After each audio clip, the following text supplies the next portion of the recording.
बिस्मिल्लाहिर्रहमानिर्रहीम। सीरतुन्नबी सल्लल्लाहु अलैहि वसल्लम। बाब नंबर 10। ये तुम्हारा बेटा नहीं है। आपको काफ़िले के साथ इसलिए नहीं ले जाया गया था कि आपकी उम्र कम थी। आप वहीं दरख्त के नीचे बैठ के इधर बेहरा ने लोगों को देखा और इनमें से किसी में इसे वो सख्त नज़र ना आई जो आखिरी नबी के बारे में इसे मालूम थी। ना इनमें से किसी पर वो बदली नज़र आई, बल्कि इसने अजीब बात देखी कि वो बदली वहीं पड़ाव की जगह पर ही रह गई थी। इसका साफ मतलब था ये बदली वही है जहां अल्लाह के रसूल सल्लल्लाहु अलैहि वसल्लम। तब इसने कहा, ए कुरैश के लोगों, मेरी दावत से आप में से कोई भी पीछे नहीं रहना चाहिए। इस पर कुरैश ने कहा, ए भेरा, जिन लोगों को आपकी इस दावत में लाना ज़रूरी था इनमें से तो कोई रहा नहीं। हाँ, एक लड़का रह गया है जो सबसे कम उम्र है। बेहरा बोला, तब फिर मेहरबानी फरमा कर इससे भी बुला लें। ये किस कदर बुरी बात है कि आप सब आएं और आप में से एक रह जाए। और मैंने इससे आप लोगों के साथ देखा था। तब एक शख्स गया और आपको साथ लेकर बेहरा की तरफ रवाना हुआ। इस वक्त वो बदली आपके साथ साथ चली और तमाम रास्ते में आप पर साया किए रखा। बेहरा ने ये मंजर साफ देखा। वो अब आपको और ज़्यादा गौर से देख रहा था। आपके जिस्म मुबारक में वो अलामात तलाश कर रहा था जो इनकी कुतब में दर्ज थीं। जब लोग खाना खा चुके और इधर उधर हो गए, तब बेहरा आपके पास आया और बोला, मैं लात और अज़ी के नाम पर आपसे चंद बातें पूछना चाहता हूँ। मैं जो पूछूं आप मुझे बताएं।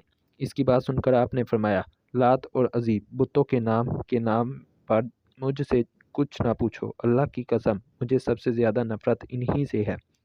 अब बेहरा बोला, अच्छा तो फिर अल्लाह के नाम पर बताएं जो मैं पूछना चाहता हूँ। तो आपने फरमाया, पूछो, क्या पूछना है। इसने बहुत से सवालात किए, आपकी अदात के बारे में पूछा। इसके बाद इसने कहा, आपकी कमर पर से कपड़ा हटाकर मोहरे नबूवत देखा। वो बिल्कुल वैसा ही था जैसा कि इसने अपनी किताबों में पढ़ा था। इसने फ़ौरन मोहरे नबूवत की जगह को बोसा दिया। कुरैश के लोग ये सब देख रहे थे और हैरान हो रहे थे। आखिर लोग कहीं बगैर रह ना सके।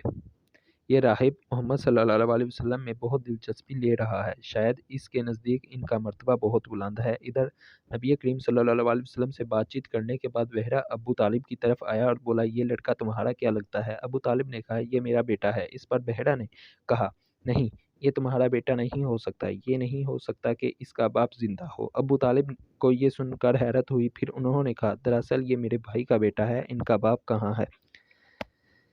वो फोत हो चुका है। इसका इंतकाल इस वक्त हो गया था जब अभी ये पैदा नहीं हुए थे। ये सुनकर बेहरा बोल उठा, हाँ, ये बात सही है। इनकी वालदा का इंतकाल हुआ। इनका अभी थोड़े अरसे ही पहले इंतकाल हुआ है। ये सुनते ही बेहरा ने कहा, बिल्कुल ठीक कहा। अब तुम यूँ करो कि अपने भतीजे को वापस वतन ले जाओ। यहूदियों से इनकी पूरी तरह हिफाजत करो। अगर उन्होंने इन्हें देख लिया और इनमें वो निशानियां देख ली जो मैंने देखी हैं, तो वो इन्हें कत्ल करने की कोशिश करेंगे। तुम्हारा ये भतीजा नबी है, इसकी बहुत शान है। इनकी शान के बारे में हम अपनी किताबों में भी लिखा हुआ पाते हैं और हमने अपने बाप दादाओं से बहुत कुछ सुन रखा है।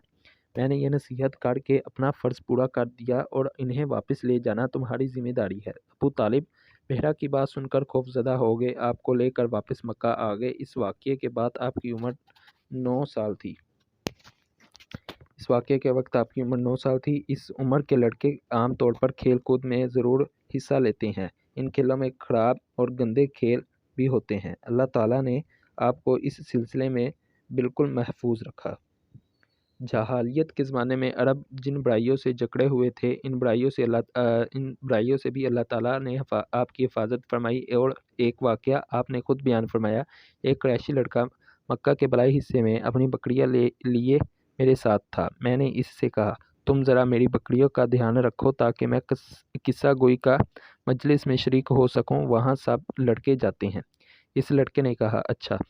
इसके बाद मैं रवाना हुआ। मैं मक्का के एक मकान में दाखिल हुआ तो मुझे गाने और बाजे की आवाज़ सुनाई दी। मैंने लोगों से पूछा, ये क्या हो रहा है। मुझे बताया गया कि एक कुरैशी की फ़लाँ शख्स की बेटी से शादी हो रही है।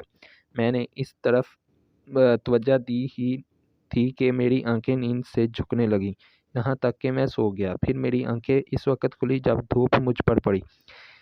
آپ واپس اس لڑکے کے پاس پہنچے تو اس نے پوچھا تم نے وہاں جا کر کیا کیا؟ میں نے اسے واقعہ سنا دیا۔ دوسری رات پھر ایسا ہی ہوا۔ مطلب یہ کہ کریش کے لغو مجلسوں سے اللہ تعالیٰ نے آپ کی محفوظ رکھا۔